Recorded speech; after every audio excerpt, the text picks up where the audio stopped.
दोस्तों subscribe, share, like और comments के लिए अपने अमूल्य मतदान देकर के सहयोग करें। धन्यवाद।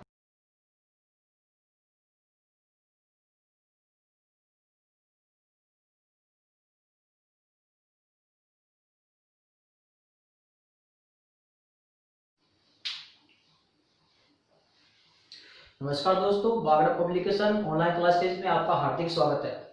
दोस्तों आज अपन ऐसे टॉपिक का अध्ययन करने जा रहे हैं जो बहुत हर एग्जाम में अति महत्वपूर्ण है। दोस्तों आपने सुना होगा कि उत्पत्ति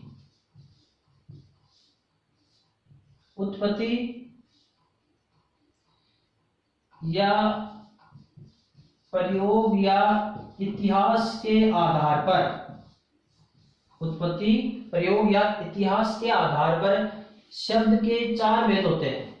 शब्दों के कितने भेद होते हैं? 4। कौन कौन से? तत्सम शब्द, तद्भव शब्द, देशज और विदेशज। तत्सम, तद्भव, देशज और विदेशज। दोस्तों अभी पांचवा, कुछ विद्वान इसके 5 भेद मानते हैं। 5वां भेद आपका संकर शब्द। कौन सा है? संकर। संकर का अर्थ होता है मिश्रित, जो 2 भाषाओं के मिश्रण से मिलकर बने होते हैं, वो संकर शब्द उनको मानते हैं।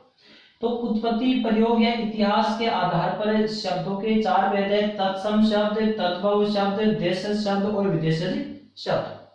तो दोस्तों आज तक अपने ये तत्सम, तद्भव, देशज, विदेशज शब्द पढ़े हैं। आज तक पढ़ते पढ़ते इतने वर्ष बीत गए, बल्कि इनका याद करने का कोई उपाय नहीं। इनका याद करने की एक ही उपाय है, रटन विद्या। कौन सी उपाय है? रटन। इनको आज तक सबने रटा है। रटने के अलावा इनका कोई दूसरा ट्रिक, कोई नियम कुछ नहीं है। बल्कि आज अपन इस वीडियो में तत्सम शब्द, तद्भव शब्द, विदेशज और विदेशी, देशज और विदेशी, इन सब को अपन ट्रिक के साथ में याद करेंगे। और दोस्तों मैं कह रहा हूं कि अपने जो विदेशी शब्द है, अरबी, फारसी, पुर्तगाली, चीनी, डच, फ्रेंच। अरबी, फारसी, फ्रेंच, पुर्तगाली, चीनी, डच, ये जो अपने हर एक एग्जाम में इनमें से 1-2 शब्द ऐसे आते हैं, 1-2 प्रश्न आते हैं जो हर एक एग्जाम में प्रयुक्त होते हैं। इनको रटने के अलावा कोई उपाय नहीं है, बल्कि ये सारे ट्रिक के साथ में 1 ही मिनट में आपको याद मैं कराऊंगा। इनको विदेशी शब्द और तत्सम, तद्भव में अंतर आपके सामने लिखा है। तत्सम और तद्भव, इनको भी रटने के अलावा कोई उपाय नहीं है, बल्कि तत्सम और तद्भव शब्दों में ये आपके सामने 12 नियम है। इन नियम के आधार पर आपको अपने आप ही पता लग जाएगा कि कौन सा शब्द तत्सम है और कौन सा शब्द तद्भव है। तो तत्सम, तद्भव शब्दों में अंतर आपके सामने है। वैसे मैंने फारसी शब्दों का वीडियो बनाकर अपने बागड़ा पब्लिकेशन ऑनलाइन क्लासेस के चैनल पर अपलोड कर दिया था। अरबी, फ्रेंच, पुर्तगाली, चीनी और तत्सम तद्भव का विस्तृत रूप से ट्रिक के साथ अध्ययन करने के लिए ये अपनी पुस्तक है, बागड़ा पब्लिकेशन। पुस्तक का नाम है भारतीय हिंदी व्याकरण कोश। भारतीय हिंदी व्याकरण कोश, जो मार्केट में हर एक बुक पर उपलब्ध है। इन सब का तत्सम, तद्भव, देशज, विदेशज, अरबी, फारसी शब्दों का ट्रिक के साथ में अध्ययन करने के लिए और डीपली गहराई से अध्ययन करने के लिए इस पुस्तक का आप सहयोग ले सकते हैं। दोस्तों ये पुस्तक है अपनी। इस पुस्तक में थ्योरी के साथ में 2000 वस्तुनिष्ठ प्रश्नोत्तरी भी है। प्रत्येक टॉपिक के पीछे 50 वस्तुनिष्ठ प्रश्नोत्तरी है। दोस्तों ये अपना पब्लिकेशन है, ये पुस्तक है। इनका सारांश मैं आपको यहां बता रहा हूं। तत्सम, तद्भव शब्दों में अंतर और इनका डीपली अध्ययन आपको इसमें करना पड़ेगा। अब दोस्तों आपके सामने है कि तत्सम शब्द कौन से होते हैं और तद्भव शब्द कौन से होते हैं। तत्सम कौन से होते हैं, तद्भव शब्द कौन से होते हैं, इन दोनों में अंतर क्या होता है। तत्सम का संधि विच्छेद होता है तद्ध प्लस सम, तद्ध प्लस सम। तद्भव का संधि विच्छेद होता है तत् प्लस भव। तत् प्लस भव। तो दोस्तों इनका नाम तत्सम और तद्भव क्यों पड़ा, तत्सम शब्द नाम क्यों पड़ा, तद्भव नाम क्यों पड़ा। अब दोस्तों ध्यान रखना, तत्सम का संधि विच्छेद होगा तद प्लस सम, उसके उसके समान, उसके समान। तो तत्सम का अर्थ होता है उसके समान। कैसे कि वे शब्द जो संस्कृत के समान है, वे शब्द जो संस्कृत के समान है, संस्कृत से सीधे ही हिंदी भाषा में प्रयुक्त हो गए हैं, संस्कृत से सीधे ही हिंदी भाषा में प्रयुक्त हो गए, इसलिए है उसके समान, संस्कृत के समान शब्द होते हैं आपके तत्सम। अब दोस्तों यहाँ पर देखना तद्भव, तद्भव का संधि विच्छेद होगा तत् प्लस भव। अब इसका अर्थ होगा उससे भव यानी होना या बदल जाना, भव यानी होना, मतलब उससे दूसरे रूप, उसका दूसरा रूप हो जाना। किसका, जो उसके समान थे तत्सम शब्द है, उसी का दूसरा रूप हो जाना या दूसरे रूप में परिवर्तित हो जाना आपका तद्भव है। तो तत्सम शब्द इसे कहते हैं कि वे शब्द जो संस्कृत से सीधे ही हिंदी भाषा में प्रयुक्त हो गए हैं, उसके समान ही ज्यों के त्यों जैसे थे उसी समान हिंदी भाषा में प्रयुक्त हो गए हैं, वो तत्सम शब्द कहलाते हैं। और जो उसके समान रूप परिवर्तित होकर के दूसरे रूप में बदल करके हिंदी भाषा में प्रयुक्त हो गए हैं, वो आपके तद्भव शब्द कहलाते हैं। अब दोस्तों आपके सामने ये है कि तत्सम शब्दों की क्या पहचान है और तद्भव शब्दों की क्या पहचान है। ये जो नियम है आपके सामने, ये नियम जो सेम शब्द है, एक समान शब्द होते हैं जिसमें केवल एक या दो वर्णों में परिवर्तन होता है, एक या दो वर्णों में परिवर्तन होता है, उन्हीं नियमों, उन्हीं शब्दों पर ये नियम लागू होते हैं। अगर किसी भी शब्द का तत्सम रूप अलग है और तद्भव रूप अलग है, उसमें परिवर्तन होता है, वहां पर ये नियम लागू नहीं होते हैं। जैसे ये राजा है, क्या है, राजा, इसका रूप पूरा ही परिवर्तित हो गया, नृप, क्या हो गया, नृप। ये आपकी इलायची है, क्या है, इलायची। अगर इसमें एक दो अक्षरों में, एक दो वर्णों में परिवर्तन होता है तब तो ये नियम लागू होते हैं। अगर पूरा शब्द ही परिवर्तित हो जाता है तब कोई नियम लागू नहीं होता है। जैसे इलायची है, अब इलायची का रूप हो जाएगा एला। ये हल्दी है, हल्दी का रूप होता है हरिद्रा, हल्दी का रूप होता है हरिद्रा। ये दूब है, दूब का रूप होता है दुर्वा, क्या होता है, दुर्वा। तो जब पूरे शब्द ही परिवर्तित हो जाते हैं तब कोई नियम लागू नहीं होता है। जब किसी शब्द में एक दो वर्ण परिवर्तित होते हैं और शब्द जो का त्यों रहता है तब ये नियम आपके काम करते हैं। जैसे ये अपने सामने है खीर, क्या है, खीर। अब खीर को अगर जैसे हल्दी की तरह हरिद्रा पूरा शब्द परिवर्तित होता है तब नियम काम करता नहीं है, तब तो अपनों याद करने होते हैं। जब खीर शब्द है उसमें एक अक्षर ही परिवर्तित होता है तब ये नियम काम अपने करते हैं। जैसे खीर का तत्सम रूप हो जाएगा क्षीर, खीर का क्या जाएगा, क्षीर। अब इसमें ख के स्थान पर क्षय परिवर्तित हो गया, तो कौन सा रूप तत्सम का होता है, कौन सा रूप आप तद्भव का है, तो ये तो है आपका तद्भव और ये हो गया आपका तत्सम। ऐसे परिवर्तन होता है, ऐसा परिवर्तन होता है तब ये नियम अपने काम करते हैं। अब इसमें तो जैसे हल्दी का क्या हो गया, हरिद्रा, दूब का क्या हो गया, दुर्वा, इलायची का क्या रूप हो गया, एला। अब आप इनको कैसे पहचानोगे कि पूरा शब्द ही परिवर्तित होता है कि कौन सा तत्व है और कौन सा तत्सम है। इनके लिए आपको एक ही बात का ध्यान रखना है कि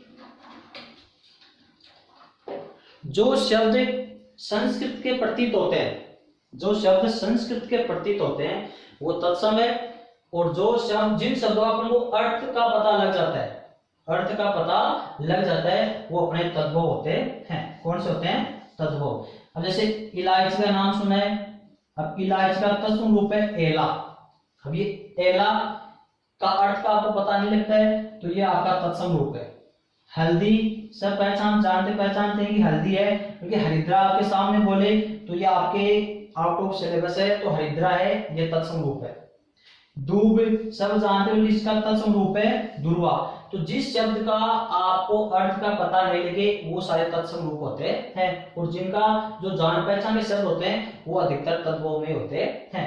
जैसे अपने सामने है केला, क्या है, केला, केला सब जानते हैं, क्योंकि इसी का तत्सम रूप होता है कदली, क्या होता है, कदली।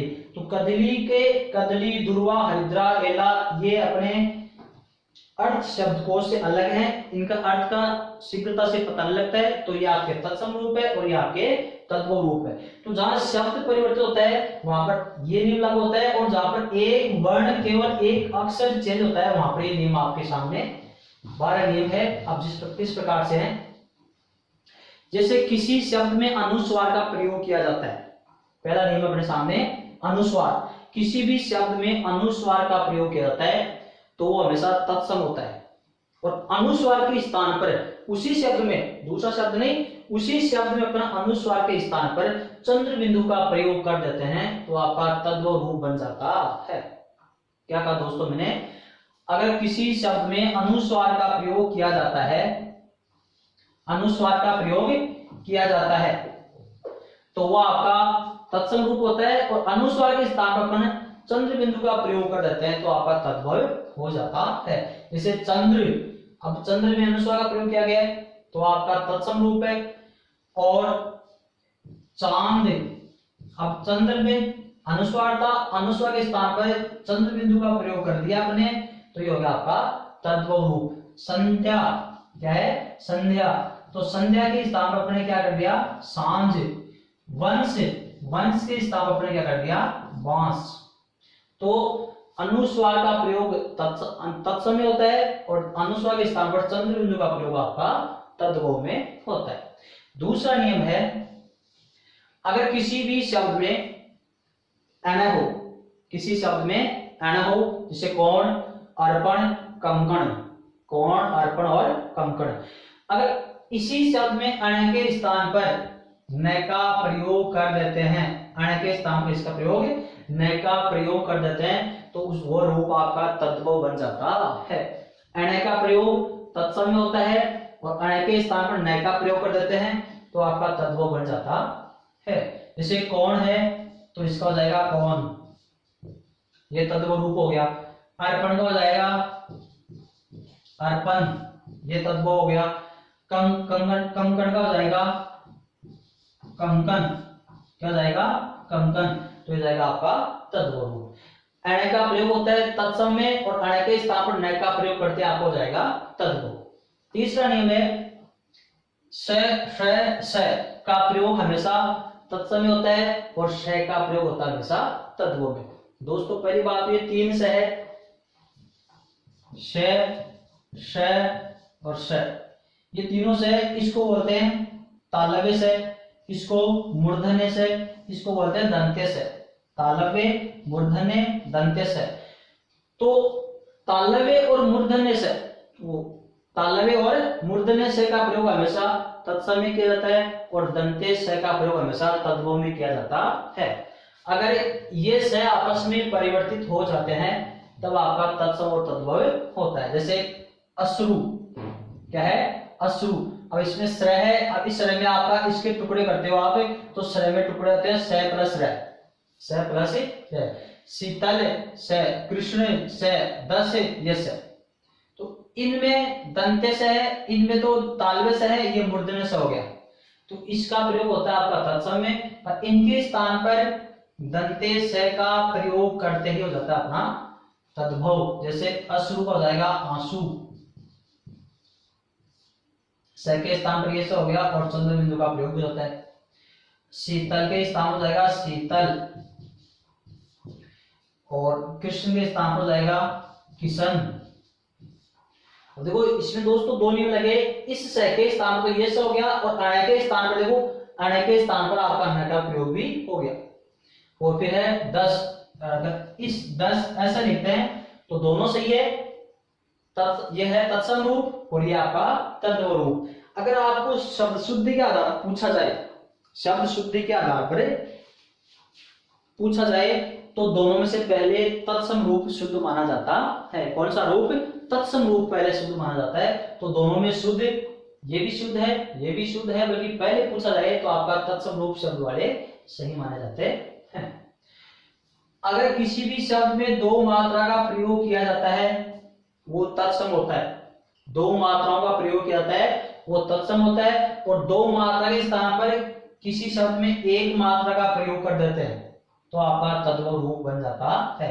जैसे चौर, तो उसमें एक मात्रा हट जाएगी चौर, ये तद्भव रूप बन गया। इसमें आपका तेल, इसमें आपका मैल, गौर, ये दो मात्रा का प्रयोग किया गया है, दोनों चारों चारों तत्सम रूप है। तेल के स्थान पर ये तेल हो जाएगा, गौर के स्थान पर गौरा हो जाएगा, मैल के स्थान पर मैल हो जाएगा। तो देखो ये आपके तद्भव रूप हैं और ये आपके तत्समय रूप है। अगला नियम है, अगर किसी भी शब्द में त्रय का प्रयोग किसके स्थान पर, तय के स्थान पर किया जाता है। और किसी शब्द में तय के स्थान पर त्रय का प्रयोग कर देते हैं तो त्रय वाला तत्सम होता है और तय वाला तद्भव होता है। जैसे यह है आपका चित्ता, फिर है आपका चेत, फिर है आपका छाता, फिर है चितेरा। क्या है? चितेरा। तो उसको ध्यान रखना, चीता, चेत, छाता और चितेरा। अब चीता में तय है, चेत में तय है, छाता में तय और चितेरा में तय। तो किसी शब्द में तय का प्रयोग होता है वो तद्भव होता है, और तय के स्थान पर अपन त्रय का प्रयोग कर देते हैं तो त्रय का प्रयोग करते ही तत्सम रूप बन जाता है। जैसे चीता है तो चीता का चित्रक, तय के स्थान पर त्रय का प्रयोग कर दिया तो चित्रक रूप हो गया आपका तत्सम। चेत है, चेत का हो जाएगा चैत्र, क्या हो जाएगा? चैत्र, तो ये हो गया आपका तत्सम रूप। छाता, इसका हो जाएगा छत्रक, क्या हो जाएगा? छत्रक, तो तत्सम रूप हो गया। चितेरा, चितेरा में तय है, तय के स्थान हो जाएगा चित्रकार, चित्रकार, ये हो गया आपका तत्सम रूप, ये हो गया आपका तद्भव रूप। तो ध्यान रखना, अगर किसी शब्द में तय के स्थान पर अपन उसी शब्द में केवल त्रय बदल देते हैं तो आपका त्रय तत्सम रूप है और तय है आपका तद्भव रूप। अगला नियम है, अगर किसी भी शब्द में क्षय होता है, क्या होता है? क्षय, क्षय के स्थान पर क्षय और क्षय का प्रयोग कर देते हैं। किसी का प्रयोग, क्षय के स्थान पर क्षय और क्षय का प्रयोग करते ही तद्भव रूप बन जाता है। जैसे क्षीर, अक्षी, क्षति, इक्षु, अक्षर, क्या है? अक्षर। इन सभी में क्षय का प्रयोग किया गया है तो आपका तत्सम रूप है। अब इन्हीं शब्दों में अपन क्षय के स्थान पर क्षय और क्षय का प्रयोग करते ही क्या रूप बन जाएगा? तद्भव रूप बन जाता है। जैसे क्षीर का तद्भव रूप होगा खीर, क्या हो गया? खीर। अक्षी, अक्षी है, अक्षी में क्षय का प्रयोग है, इसके स्थान पर हो जाएगा आंख, क्या हो गया? आंख। फिर है क्षति, क्षति का हो जाएगा छति। फिर है इक्षु, इक्षु हो जाएगा ईख, क्या हो गया दोस्तों? ईख। फिर है अक्षर, अक्षर में क्षय है, इसके स्थान पर प्रयोग करते हो जाएगा आखर, क्या हो जाएगा? आखर। तो क्षय के स्थान पर क्षय और क्षय का प्रयोग करते ही तत्व रूप बन जाता है। से खीर, क्षीर, खीर, अक्षी, आंख, क्षति, छति, इक्षु, ईख, अक्षर, आखर, ये हो गया आपके तद्भव रूप। अगला नियम है, अगर किसी शब्द में ब हो, किसी शब्द में ब हो, ब के स्थान पर अगर व का प्रयोग कर देते हैं तो वह तत्सम रूप बन जाता है। कैसे दोस्तों? व का प्रयोग तत्सम में किया जाता है और ब का प्रयोग तद्भव में किया जाता है। ब के स्थान पर व का प्रयोग करते ही तत्सम। जैसे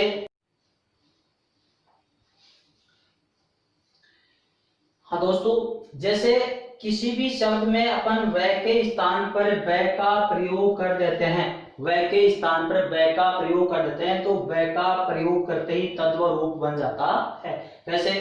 जैसे वाणी में व, वचन में व, वर यात्रा व, वानर व, इन शब्दों में व का प्रयोग किया गया है। अब इन व के स्थान पर अपन व का प्रयोग करते हैं। वाणी, वाणी को अपन वाणी लिखते हैं तो तद्भव रूप बन गया। वचन, वचन, वचन के स्थान क्या कर दिया?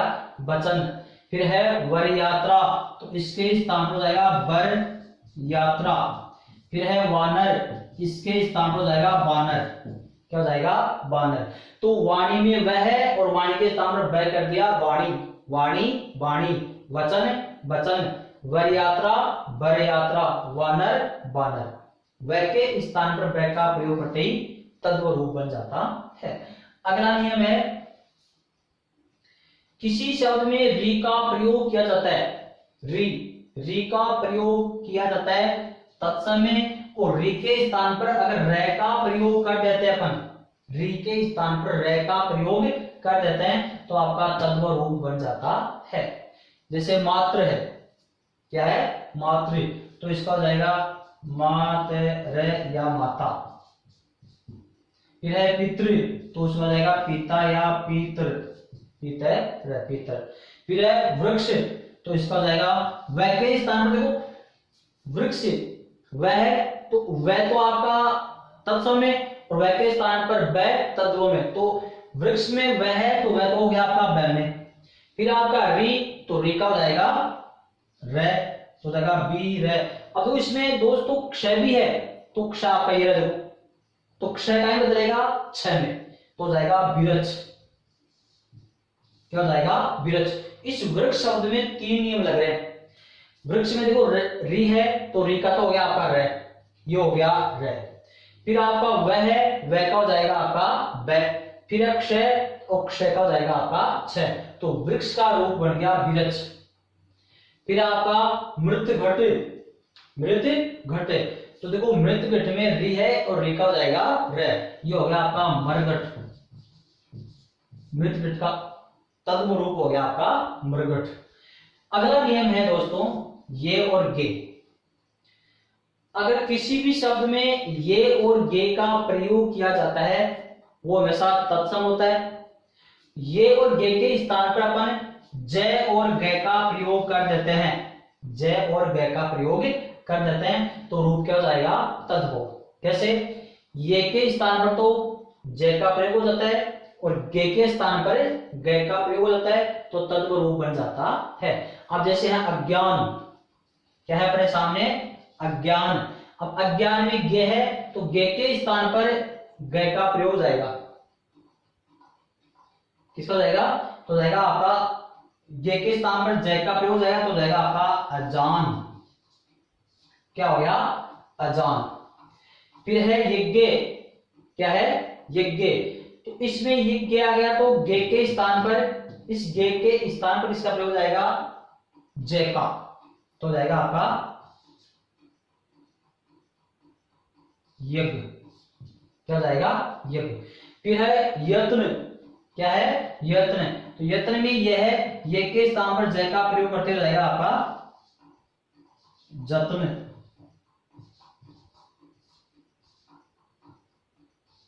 जतन। फिर है यशोदा, यशोदा में ये के स्थान पर किसका प्रयोग हो जाएगा? जय का, तो जाएगा जसोदा। क्या हो गया? जसोदा।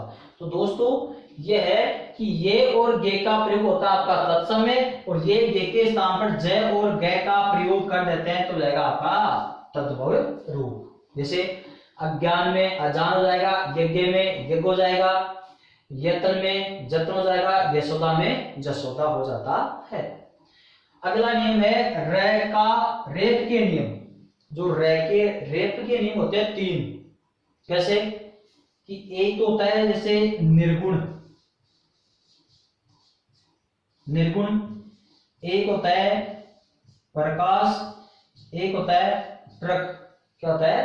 ट्रक। तो इसमें रे ऊपर चला गया, इसमें रे नीचे चला गया, इसमें आके ये रे गोलाकार अक्षर के नीचे चला गया, तो इनको बोलते हैं रे के रेप के नियम। रे के रेप के नियम कि रे इधर उधर ऊपर नीचे भाग जाता है, उसको बोलते हैं रेप के नियम। तो अगर किसी भी शब्द में रे के रेप के नियम का प्रयोग किया जाता है तो वो हमेशा तत्सम होता है। क्या होता है दोस्तों? तत्सम। और उसी रे का अगर सामान्य प्रयोग कर देते हैं अपन, उसी रे का अगर सामान्य रूप से प्रयोग कर देते हैं वो हो जाता है आपका तद्भव रूप। जैसे रे का रेप का नियम है मार्ग, रे ऊपर चला गया, फिर है तीर्थ, र ऊपर चला गया, कार्य र ऊपर है, धर्म ऊपर है, चूर्ण ऊपर है। तो इसमें रेखा शिरोरेखा है उससे ऊपर चला गया। अगर उसी रे का अपन सामान्य रूप से प्रयोग कर देते हैं तो तद्भव रूप में प्रयुक्त हो जाता है। जैसे मार्ग है तो जाएगा इसका मार्ग, मार्ग। तीर्थ है तो इसका हो जाएगा तीर्थ। फिर कार्य है उसका हो जाएगा कारज या फिर काज, कारज या काज। फिर है धर्म है उसका हो जाएगा धर्म। फिर आपका चूर्ण तो इसका हो जाएगा चूर्ण, चूर्ण क्या हो जाएगा चूर्ण। दोस्तों ध्यान रखना इस चूर्ण में दो नियम लग रहे हैं। तो एक तो रे का सामान्य रूप प्रयोग हो गया और एक अण है, अण का प्रयोग होता है आपका तत्सम में। अण के स्थान पर नय का प्रयोग भी अपने चूर्ण में अण है, अण के स्थान पर नय का प्रयोग भी कर दिया तो हो गया आपका तद्भव रूप। अगला नियम है 11वां नियम है, अगर कोई भी शब्द संयुक्ताक्षर है, संयुक्ताक्षर मतलब आद्याक्षर या हलंत है या फिर व्यंजन द्वित्व है, सीधी सी बात यह है किसी शब्द में संयुक्त अक्षर हो, आद्याक्षर हो या दो आद्य अक्षर हो तो वो हमेशा आपके तत्सम शब्दों में प्रयुक्त होते हैं और उनका स्वर सहित अपन प्रयोग कर देते हैं। स्वर के साथ में स्वर रहित प्रयोग प्रयुक्त होता है तब तो आपका तत्सम है, और उनमें स्वर मिला करके अपन प्रयोग कर देते हैं तब तद्भव रूप बन जाता है। जैसे पीपल, अब पीपल में देखो संयुक्ताक्षर ही है ना, व्यंजन द्वित्व भी है, संयुक्ताक्षर है व्यंजन द्वित्व है, इसमें संयुक्ताक्षर है व्यंजन द्वित्व नहीं है, इसमें व्यंजन द्वित्व संयुक्ताक्षर है, इसमें संयुक्ताक्षर है। संयुक्ताक्षर और व्यंजन द्वित्व में अंतर होता है, अगर एक ही वर्ण दो बार आ जाए, एक ही वर्ण की क्रमशः आवृत्ति हो और दोनों के मध्य स्वर नहीं होता है, होता आपका व्यंजन द्वित्व है, व्यंजन द्वित्व है। और एक वर्ण अलग हो चाहे दोनों सेम हो चाहे अलग अलग हो वो होता आपका संयुक्ताक्षर। तो संयुक्ताक्षर या हलंत या व्यंजन द्वित्व का प्रयोग किसमें किया जाता है, तत्सम शब्दों में किया जाता है। और उन्हीं संयुक्ताक्षर हलंत या व्यंजन द्वित्व में अपन स्वर का प्रयोग कर देते हैं, स्वर मिला देते हैं तब आपका क्या हो जाता है, तत्वों में रूप में प्रयुक्त हो जाता है। जैसे पीपल तो इसका जगह पीपल, उज्जवल है उसका जाएगा उजला, अमूल्य है उसका जाएगा अमोल, कलोल है इसका रूप जाएगा कलोल, और जन्म है इसका हो जाएगा जन्म, क्या जाएगा जन्म। तो ये जो संयुक्ताक्षर और व्यंजन द्वित्व होता है उनको उठा करके अपने उनमें स्वर मिला दिया तो किसमें प्रयुक्त हो गए, तत्व शब्दों में प्रयुक्त हो जाता है। अब लास्ट नियम इसका कि द का प्रयोग तत्सम में किया जाता है और द के स्थान पर ड का प्रयोग तत्वों में किया जाता है। जैसे डा है ड, डंडा ड, डाहे में ड है, डंडा में ड है। अब इनके स्थान देखो, डाह में दा है और डंडा में दंड, तो ड के स्थान पर द का प्रयोग कर दिया, ये तत्सम में प्रयुक्त हो गए हैं। तो दोस्तों ये तत्सम और तद्भव शब्दों की पहचान है, दोनों में अंतर है, 12 नियम मैंने बता दिए। अब इससे आगे नियम पढ़ने के लिए अपनी पुस्तक में आपको अध्ययन करना पड़ेगा। और दोस्तों मैंने बताया था कि संयुक्ताक्षर और व्यंजन द्वित्व है, संयुक्ताक्षर और व्यंजन द्वित्व में अंतर क्या होता है। तो संयुक्ताक्षर का मतलब होता है जैसे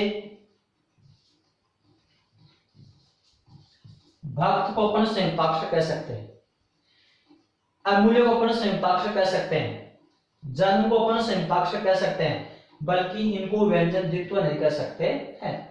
व्यंजन द्वित्व का मतलब है कि ये व्यंजन द्वित्व है, ये व्यंजन द्वित्व है और ये भी व्यंजन द्वित्व है, ये नहीं है ये नहीं है, इनको अपन संयुक्ताक्षर कह सकते हैं, इनको अपन व्यंजन द्वित्व कहते हैं। व्यंजन द्वित्व होता है कि किसी भी शब्द में एक ही वर्ण की आवृत्ति हो, लगातार एक ही वर्ण की आवृत्ति हो और दोनों के मध्य स्वर प्रयुक्त नहीं होना चाहिए, दोनों के मध्य स्वर प्रयुक्त नहीं होना चाहिए, तब होता आपका व्यंजन द्वित्व।